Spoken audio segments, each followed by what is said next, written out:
Think about the last time you hosted a dinner, went to a wedding, or even just had a long catch up session with an old friend. On the surface, everything was fine. You smiled, you nodded, and you participated in the conversation. But the moment the door closed, or you got into your car to drive home, you felt a wave of profound physical exhaustion wash over you. It wasn't just being tired, it felt like your battery had been completely drained of its life force. Most people would look at that feeling and assume you have social anxiety or that you're simply antisocial. They might even tell you that you're overthinking the interaction. But here at MindVeilx, we look at the science of the unseen. We know that human behavior only makes sense when you understand the hidden mechanics behind it. The truth is, you aren't antisocial. You just find that social filler drains your battery because your brain is hungry for data rich conversation. To a rare mind, a room full of small talk is like trying to run a high end computer on a dial up connection. It's just noisy, inefficient, and physically taxing. You aren't weird or broken. You are likely operating on a high frequency signal that the average person can't even hear, let alone keep up with. Today, we're hitting this topic fast to unmask why being secretly drained is actually a biological marker of a high functioning mind. Welcome to the deep dive. The first reason you feel this drain is what we call the high bandwidth filter. In the world of the explained self, we realize that different brains require different types of fuel. For most people, social interaction itself is the fuel. They talk just to avoid silence. They use words as a way to ping others and confirm their social standing. This is why they can talk for hours about celebrity gossip, their weekend grocery list, or the weather without feeling tired. But for a rare mind, this small talk feels like a waste of precious cognitive energy. Your brain is biologically hungry for data rich conversations. You want to talk about the why and the how, the hidden motives of people, the future of AI, or the deep psychological reasons why we repeat the same patterns over and over. When you are forced to sit through hours of social noise, your brain is essentially throttling itself. It is like having a Ferrari engine but being forced to drive in a school zone for 6 hours straight. The heat and the friction from that inefficiency are what you feel as drain. You don't have few friends because you're shy. You have few friends because you refuse to lower your standards for meaningful connection just to fit in. You have realized that once you realize nobody cares, you win. You would rather be alone with a complex thought than in a room full of people who only offer static. The second reason guests and social events drain you so deeply is the cognitive tax of the social mask. Because you likely possess intuitive pattern recognition or a rare radar for human intentions, you see the world differently. You pick up on micro expressions, tonal shifts, and the science of the unseen in real time. When you are with guests, your brain is performing a high level audit of every person in the room. You see the gaps between what people say and what they actually feel. You spot the 7 things only fake friends do before they even finish their first sentence. This is often a symptom of traumatic intelligence. At some point in your life, you had to learn to read a room before anyone even spoke just to stay safe. Because you can see through the social masks people wear so easily, you find it difficult to be around anyone who isn't authentic.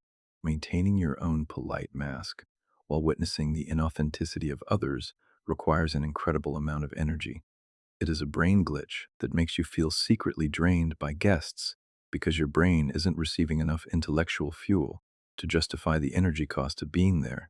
Your isolation isn't a retreat, it's a creative laboratory where you don't have to filter your thoughts or perform for an audience that isn't really listening. One of the rarest signs of intelligence is the ability to sit alone in a room with no phone and still feel completely mentally stimulated. This is the polymath advantage. While the average person runs from silence because they are afraid of their own thoughts, a rare mind uses that silence like fuel. When you are at a social event, you are forced to stop your internal simulation to participate in the external performance. For a deep thinker, their internal world is a vast, data rich landscape. You likely have a graveyard of unfinished projects, half written stories, coding projects, or books on 5 different subjects.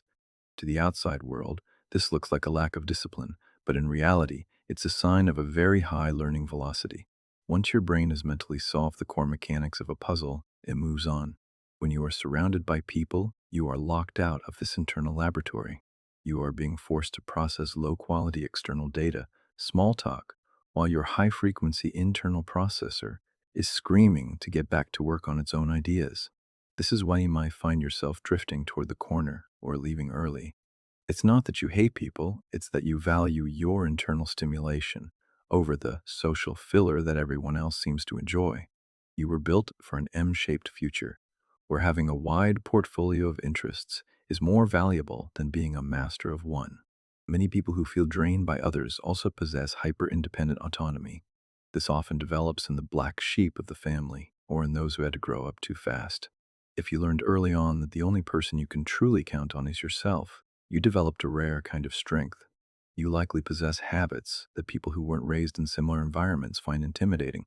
You don't ask for help, even when you truly need it, because you've learned that help often comes with a hidden price tag or a psychological anchor designed to control you.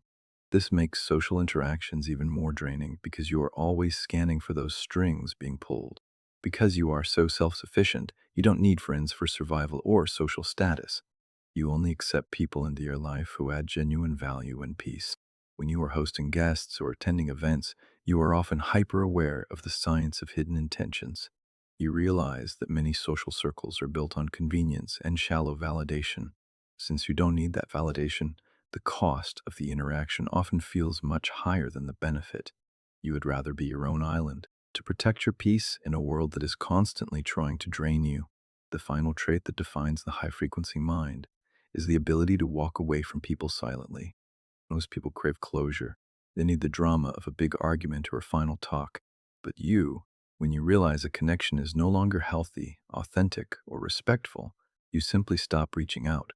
You've reached a point where you realize that you don't owe anyone an explanation for protecting your mental health. You've learned that walking away silently is a form of self-preservation, not a sign of weakness. You don't hold grudges, you just hold your peace.